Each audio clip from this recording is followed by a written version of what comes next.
Outside of the room, a hallway led off to their left. With nowhere else to go, they started down it. It turned left twice before they saw the elevator. In silence, they jogged up to it. Jumpy pushed the C button. Oh, das Ding funktioniert sogar. The elevator motor ground away, and before long they found themselves once again on C deck. Aha, hier sind wir. The door opened, and they stepped off.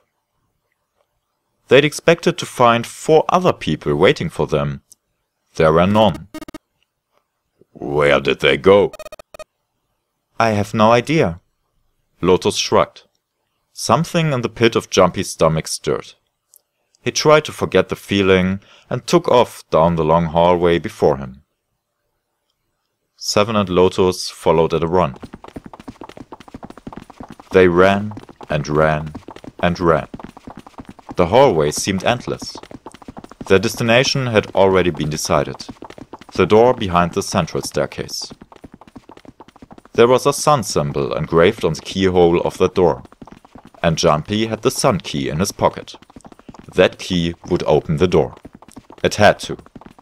That was why they ran for the central staircase. They had run for quite some time when they arrived at the door that ended the hallway. Jumpy stopped. He laid his hand on the doorknob, his breathing heavy. Seven laid a hand on his arm. Hold on a sec there. Huh? We don't have the key for this one yet, right?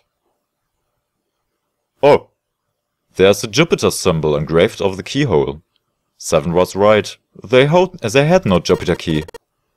Then we can't open this door.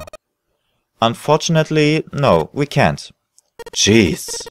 The sun door's gotta be just on the other side of this, you know? Frustrated, he twisted the doorknob. The door opened. Hey! It opened! What? The others must have found the Jupiter key. Well, what are we waiting for? As he spoke, he shoved the door the rest of the way open. Das heißt, die anderen waren zwischenzeitlich in einem der Räume. Ich weiß leider nicht mehr, wo man den Jupiter-Schlüssel bekommen kann, aber auch egal. Sie waren jedenfalls nicht untätig. They rushed through. They rushed through. And stopped cold. The terrible scene before them made their blood run cold. 3 people lay dead on the floor, covered in blood. Jumpy felt a cold sweat trickle down his spine. He couldn't breathe. His legs shook. His body felt cold, deathly cold. But his blood was boiling hot. He could feel his mind begin to fade. He couldn't think. He couldn't concentrate. His mind was blank. What the hell? What the hell happened? Seven's voice was weak and broken. He edged toward the bodies, his movements stiff. He bent down over Clover and pressed his fingers to her wrist. Nothing. She's dead. Suddenly, Lotus moved. Before he understood what was happening, her hand was in Jumpy's vest pocket. Hey, what are you doing? He leaped back. Lotus looked up at him, terrified. The key! Give me the sun key! Why? Why do you think? We have to get out of here before the murderer comes back! The murderer. The murderer. Once again, Jumpy looked at the dead bodies. Santa, Clover, and Ace. That meant that the person who had killed them was... No. No, it couldn't be true. Before Jumpy could react, Lotus dove back into his pocket and came out with the key. Let's go! Without waiting for Seven or Jumpy, she ran straight for the central staircase. They followed. Jumpy shut his eyes and swallowed his emotions. Morning would have to wait. Soon they stood in front of the door. Lotus shoved the sun key into the keyhole and twisted it hard. But... Why? What happened? Nothing. Nothing happened. I didn't feel it unlock. Oh no. Is it the wrong key? I don't know. Maybe? Lotus sighed, defeated, and leaned against the doorknob. She felt a twist. A small gap appeared between the door and the frame. What the hell is this? You mean the door was already unlocked? Why? How would I know that? Whatever, let's just go. Es wird immer mysteriöser. Lotus took a deep breath and slowly opened the door the rest of the way.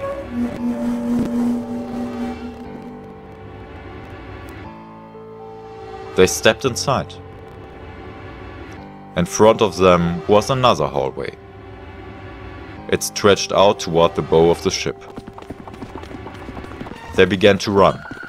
Faster and faster they ran, trying desperately to reach the end of the hallway. A few seconds later, they were there.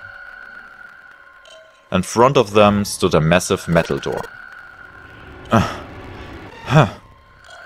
They were all breathing heavily as Jumpy spoke. What the hell is this door?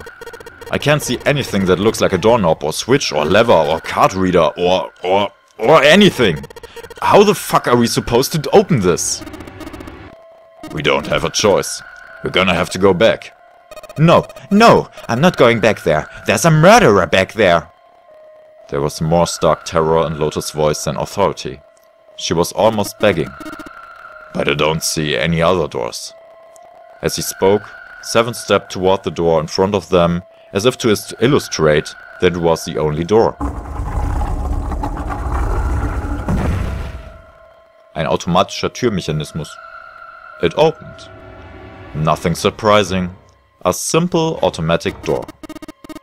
Look guys, I've got a really bad feeling about all this. The other doors were already unlocked, and this one's automatic. We haven't seen anything like this before. How could the situation possibly get worse? 3 people were already dead. They'd hit the bottom, Jumpy told himself. There was nowhere to go but up. He stepped through the door. And whatever hope Jumpy had managed to summon disappeared. No. No. It wasn't true. It couldn't be true. It was impossible. Utterly impossible. It was a dream. It had to be a dream. A nightmare. Yes, it was a nightmare. And if he could just wake up. He was seeing things. Yes, that was it. This was a hallucination. A lie. It wasn't real. It wasn't real. It wasn't real. Right? June. No. No, the codenames meant nothing now. Kenny. Kenny! Kenny! Jumpy cried out and leapt through the door. He flew to her side, his heart like a stone in his chest. Kenny! Kenny! Hang on! Jumpy swept her up and shook her by the shoulder. She moaned, and her eyes fluttered open, but only barely. Kenny! Jumpy?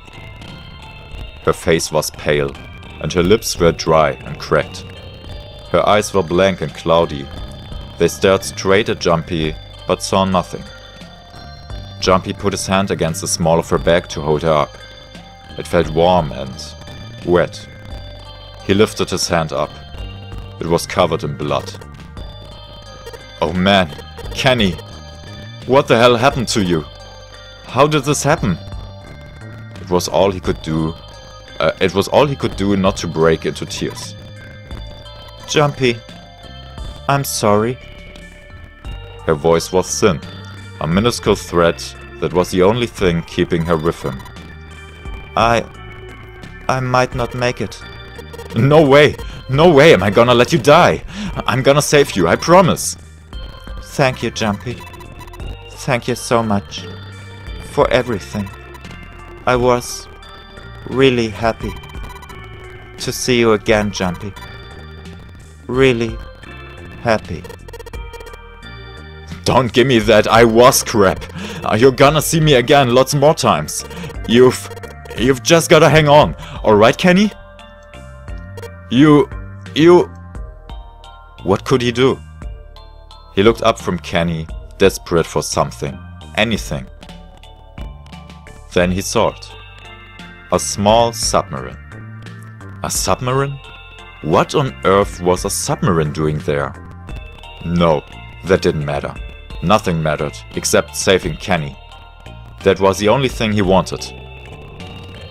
Jumpy turned his head back to look down at her. Hang on, alright? There's a submarine over there. I'm gonna go see if it works. No. Don't go. Please. Don't go. Please. Just stay with me. Okay? I want to be close to you, Jumpy.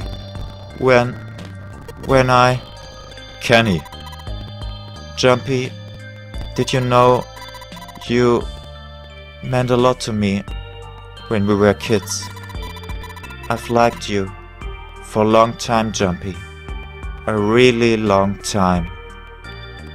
Jumpy's vision had gone blurry. It took him a moment to realize his eyes were filled with tears. He could feel a piercing point of heat deep in his heart, like a white-hot flame. Jumpy, do you remember how we hung out a lot when we were kids?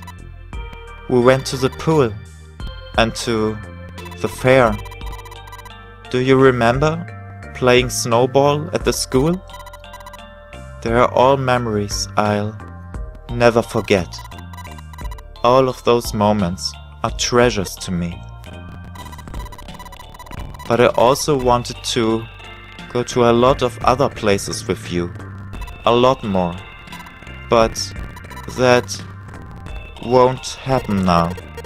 No, I mean yes, it will happen. We'll go all sorts of places, Kenny. You hear me? I promise. We'll go wherever you want. Really? Yeah, really, I swear.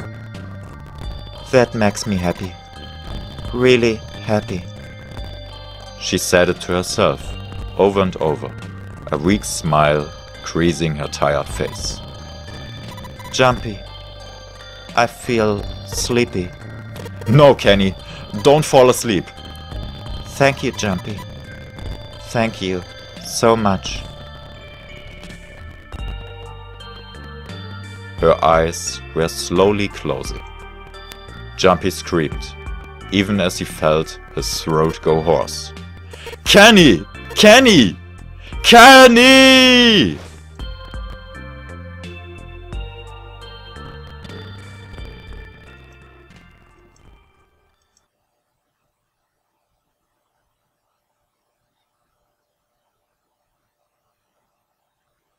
Wow. Time passed.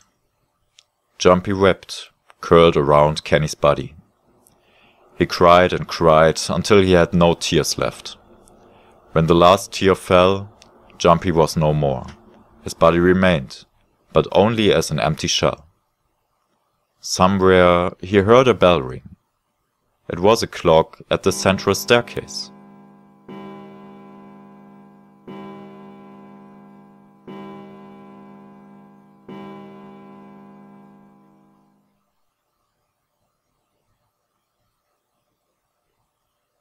It rang 5 times, then faded. 5 o'clock.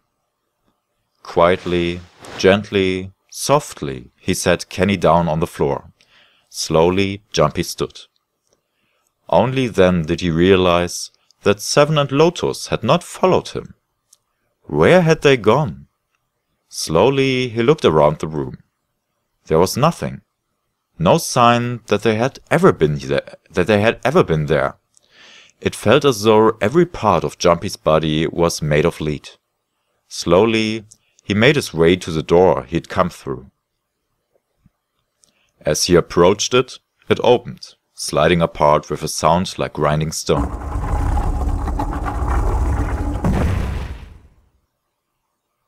Jumpy passed through the gate and into the hallway.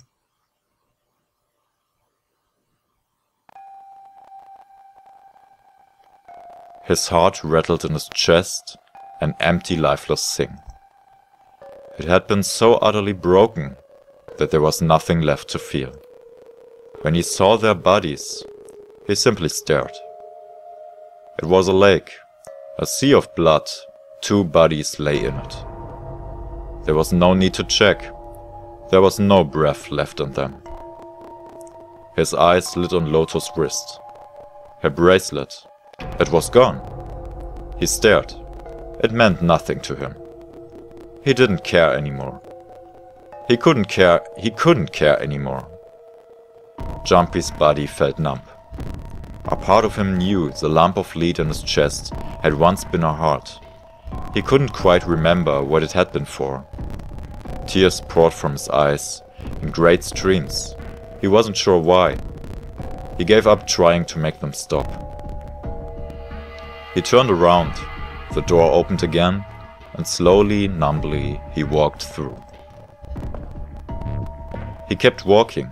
Why stop? An object set in motion, simply inertia carried him forward. Eventually, he found himself in front of the submarine. His arm reached for the hatch.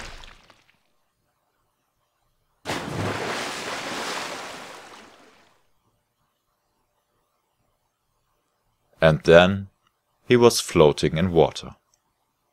His eyes stared down into it. He couldn't see the bottom. His back was hot. Dimly, he felt the blade of a knife in it. Who? One dead body lay behind door number 5. The body of the 9th man. Another lay in the shower room. The body of Snake. At the central staircase were 3 more. Ace, Santa and Clover. Just outside the door were 2 corpses. Those of 7 and Lotus. And in this very room lay the body that had once been Kenny. And now Jumpy would join them. Who then had killed them all? Who?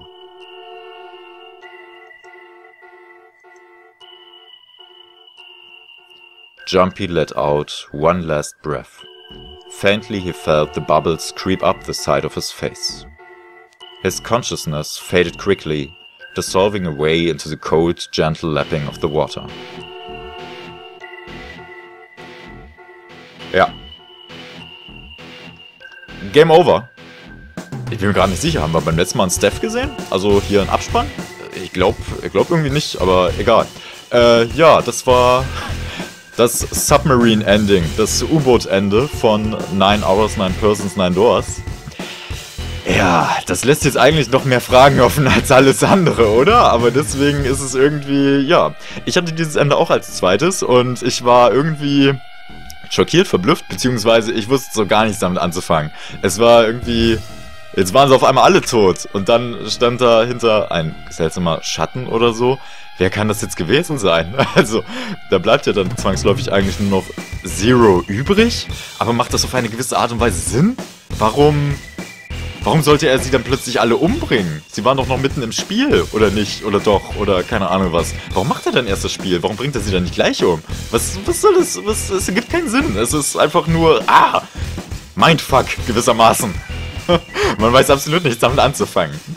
Wobei es doch so ist, wenn man das richtige Ende dann tatsächlich kennt, kann man ein paar Sachen feststellen. Oder beziehungsweise man weiß dann eher, mit diesem Ende umzugehen und man weiß dann auch, was tatsächlich abgelaufen ist. Und das werde ich dann zu gegebener Zeit natürlich auch erklären, eben wenn wir soweit sind und das richtige Ende dann auch kennen.